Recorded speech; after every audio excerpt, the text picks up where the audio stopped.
السلام علیکم، میں انوار خان یوسف زئی امید کرتا ہوں آپ تمام لوگ خیر و عافیت سے ہوں گے۔ اللہ کے ایک ایسے پیارے ولی برگزیدہ چنیدہ بندے کے بارے میں ہم آج بات کرنے جا رہے ہیں کہ جن کے احسانات پوری دنیا کے مسلمانوں پر تو ہے، مگر آپ کا سب سے بڑا جو احسان ہے وہ بر صغیر پاک و ہند کے مسلمانوں پر ہے۔ آپ کی تاریخ پیدائش 536 ہجری، آپ کی تاریخ وصال 633 ہجری اجمیر میں ہوئی۔ آپ کے پیر و مرشد حضرت خواجہ عثمان ہارونی رحمۃ اللہ تعالی علیہ ہیں۔ آپ کے القابات ہند الولی، سلطان الہند، اور آپ کا نام حضرت سید معین الدین حسن رحمۃ اللہ تعالی علیہ المعروف معین الدین چشتی اجمیری رحمۃ اللہ تعالی علیہ ہے۔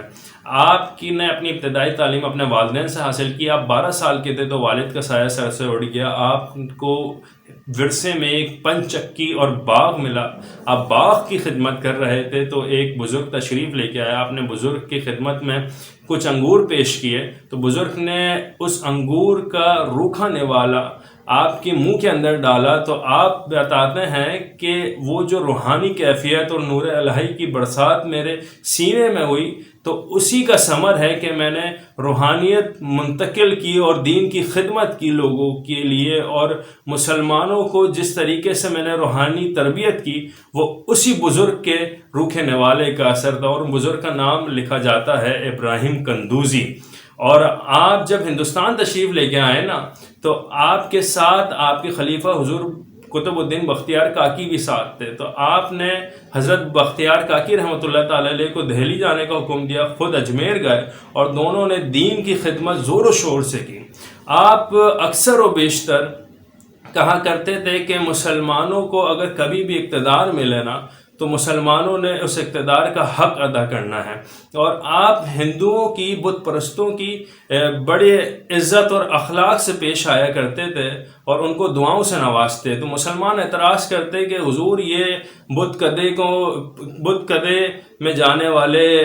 بتوں کو ماننے والے ہیں، آپ ان کے ساتھ کیوں اتنے اخلاق سے پیش آتے ہیں؟ تو آپ بڑی پیاری بات کہا کرتے تھے کہ میں رحمت للعالمین صلی اللہ علیہ وآلہ وسلم کا ماننے والا ہوں، اور ایک غلام ہونے کی حیثیت سے مجھے چاہیے کہ میں حق ادا کروں۔ جس طریقے سے سورج کی کرن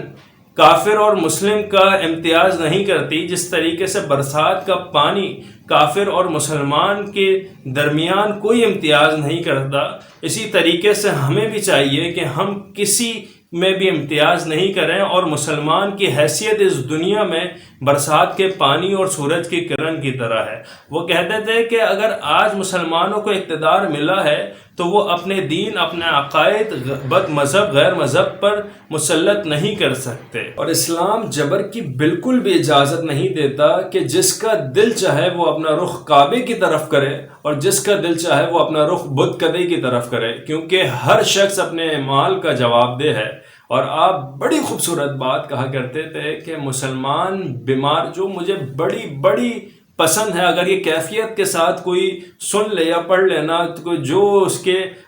دل کے معاملات ہوں گے وہ اس کا اندازہ وہ خود ہی لگا سکتا۔ آپ کہا کرتے تھے کہ مسلمان بیمار روحوں کا بھی مسیحا ہے اور مسلمان مریض جسموں کا بھی معالج ہے۔ کیا کہنا آپ کہ یہ جملہ اتنا بھاری ہے کہ انسان اپنے ہوش و حواس میں نہیں رہ پائے گا، اپنی کیفیات کو سنبھال نہیں پائے گا اگر وہ دل سے یہ جملہ سن لے کہ مسلمان بیمار روحوں کا بھی مسیحا ہے اور بیمار جسموں کا بھی معالج ہے۔ اور ناظرین، نگاہ ولی کیا ہوتی ہے کہ آپ اس واقعے سے اندازہ لگائیں کہ آپ غریب نواز رحمۃ اللہ تعالی علیہ اپنی خانقاہ میں موجود تھے، مصروف عبادت تھے، تو ایک اجنبی شخص تشریف لے کر آیا اور آپ کی شان میں قصیدے پڑھنے لگا۔ آپ نے اپنی عبادت کو چھوڑ کر اسی طرف توجہ کی تو اس شخص نے آپ کی طرف دیکھا اور پھر قصیدے پڑھنے لگا۔ آپ غریب نواز رحمۃ اللہ تعالی علیہ نے اس کو کہا کہ اے شخص، کیوں اپنا وقت فضول کاموں میں برباد کر رہا ہے؟ جس کام کے لیے آیا اس کی تکمیل کر۔ تو اس شخص پہ کپ کپی سی طاری ہو گئی اور اس نے اپنی جیب سے خنجر نکالا اور آپ کی بارگاہ پہ رکھ دیا اور کہنے لگا کہ آپ اللہ کے واقعی میں سچے ولی ہیں، مجھے ہندوستان کے بڑے مالدار شخص نے بڑی مال و دولت کی لالچ پر آپ کے قتل کے لیے بھیجا ہے، مگر آپ اللہ کے ایسے برگزیدہ بندے ہیں کہ آپ نے میری دل کی کیفیت اور دل میں کیا بات چل رہی تھی اس کو بھی پہچان لیا۔ تو حضرت غریب نواز رحمۃ اللہ تعالیٰ علیہ کے یہ معاملات دیکھ کر وہ مسلمان ہوا، اور آپ نے بڑا خاص جملہ کہا کہ مسلمان کی پہچان ہے کہ وہ عزت دیتا ہے ذلت کے بدلے، اور وہ نفرت کے بدلے محبت دیتا ہے۔ اور آپ ایسے شخصیت ہیں کہ آپ جب دین کی خدمت کر رہے تھے تو بڑے بڑے جادوگر آپ کے پاس آتے تھے حملہ کرنے کے لیے، جس میں سے ایک شادی دیو بڑا جادوگر تھا ہندوستان کا، جس کو آپ نے مسلمان کیا تو ہندوستان کا راجہ اور ہندوستان کا بادشاہ پرتھوی راج چوہان کو بڑا برا لگا، تو وہ جے پال بڑے جادوگر، شادی دیو سے بھی بڑے جادوگر کو لے کے آیا، اور وہ جب جے پال نے حضرت غریب نواز رحمۃ اللہ تعالیٰ علیہ پر حملہ کرنے کی کوشش کی تو وہ ناکام رہا۔ پھر جے پال نے ہرن کی کھال بچھائی اور اس کے اوپر بیٹھ کیا اور اڑنے لگا، اور اس نیت سے اڑا کہ اوپر سے وہ حملہ کرے گا، آگ برسائے گا۔ حضور غریب نواز اللہ کے ولی نے کیا شان ہے اللہ کے ولی کی، اللہ کے ولی نے